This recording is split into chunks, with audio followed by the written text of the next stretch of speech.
Video না মানে যেমন ক্লিয়ার করো।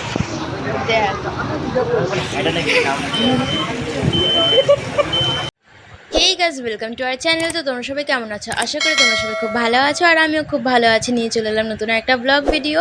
আর আজকে হচ্ছে গিয়ে মহালয়া। তোমাদের সবাইকে শুভ মহালয়া। আজকে আমি ইন্ট্রোটা কেন দিতে পারলাম না, কারণ হচ্ছে কি ঘরে মহালয়া চলছিল। আর ইউটিউবে তো নতুন একটা নিয়ম বেরিয়েছে যে কারোর কিছু মানে ভিডিওতে গান দেওয়া বা কিছু দেওয়া হলে পরে সেটা কপিরাইট খেয়ে যায়, তার জন্য দিতে পারলাম না। আর এখানে দেখো আমার পিসির ছেলেটা কিন্তু বাজি নিয়ে বেরিয়ে পড়েছে। এখন প্রায় 4:30 বাজে। 4:30 সময় বাজি নিয়ে ও বেরিয়ে পড়েছে। এতগুলো বাজি এখন ফাটাবে, তারপর ঘরে যাবে। তো আমরাও বেরিয়ে পড়েছি বাজি ফাটাতে। আমার ভাই তারপরে ফোনটা নিয়ে চলে গেছিলো, ওর ফোন করার ছিল, কারণ আমরা সকাল সকাল বেরোবো ঘুরতে, তার জন্য। তো তার জন্য আর আমি যে বাজি ফাটিয়েছিলাম সেটার ভিডিও করা হয়নি। ওর বাড়িতে বাজি ছুঁড়ে মেরেছি সকালবেলা, কি অবস্থা। তারপরে লোকেরা না মানে কেউ ওঠেনি, তাও ঘুমাচ্ছে। শুধুমাত্র আমার বড় কাকা উঠেছে, বলছে এই কে বাজি ফাটালি রে, কিন্তু কেউ কিছু বলিনি। আমি বলছি যে শুধু তোমার একার ঘুম ভাঙলো, আর কারোর ভাঙেনি। যাই হোক, তারপরেরটা দেখতে থাকো তোমরা।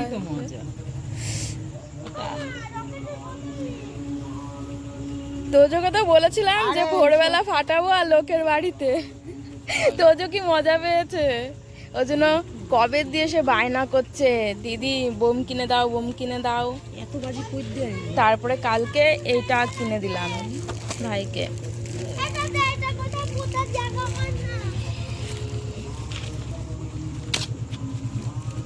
টুবড়ি একটু রোদে দাও, এটা একটু ফাটাই দাও।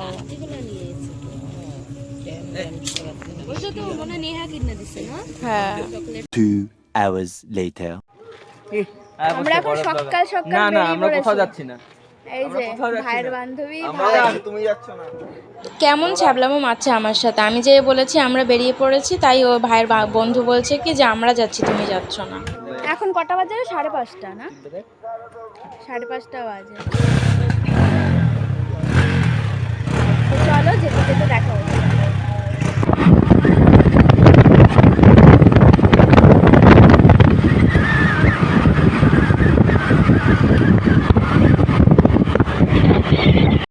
তো আমরা তো ফাইনালি বেরিয়েই পড়লাম। তো হাওয়ার আওয়াজটা এতটাই আসছিল, তার জন্য আবার এখন আমি ব্যাকে যে ভিডিওটা করছি এখন সাউন্ডটা কেটে দিলাম, কারণ এতটা আওয়াজ আসছিল কারণ তোমরা যদি শোনো তো বিরক্তই লাগতো, আমার নিজেরও বিরক্ত লাগছিল।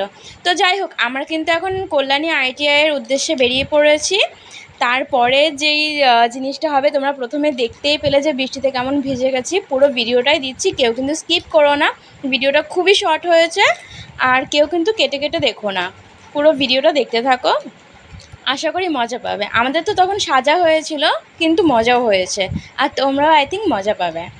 তো যাই হোক, এরপরও কিন্তু পেট্রোল পাম্পে চলে এসেছি। এখন পেট্রোল ভরে নিচ্ছি, দেন তারপরে কিন্তু টান বেরিয়ে যাব। আমাদের কিন্তু অনেক কটা প্যান্ডেল দেখার কথা ছিল, কিন্তু দেখতে পাইনি। কেন সেটা তোমরা জানতে পারবে। তো এইখানে দেখো, এই যে ITI-এ চলে এসেছি ফাইনালি। আমার মেন মানে দেখার ইচ্ছে ছিল ITI-টা, তো এটা দেখতে পেয়েছি। অতটা আমার মন খারাপ হয়নি তার জন্য।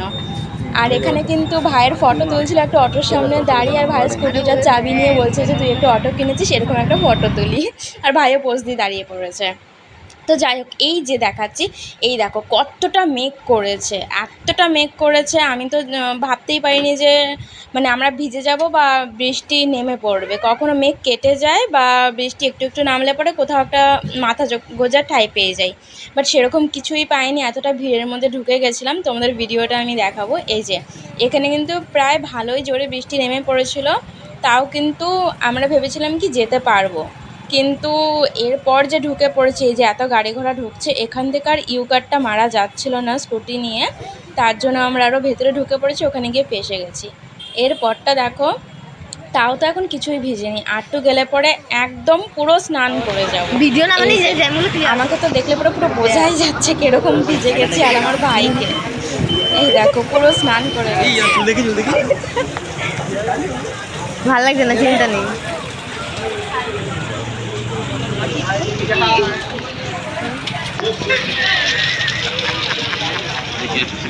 তারপর ফাইনালি কিন্তু গ্যাঞ্জামের মধ্যে দিয়ে আমরা ওখানটা ঢুকেই গেলাম, মানে রানী রাসমণি ঘাট হালি শহরে ওখানটা যাওয়া ছাড়া আর কোনো উপায় ছিল না, কারণ ইউকারটা মারা যাচ্ছিল না তার জন্য।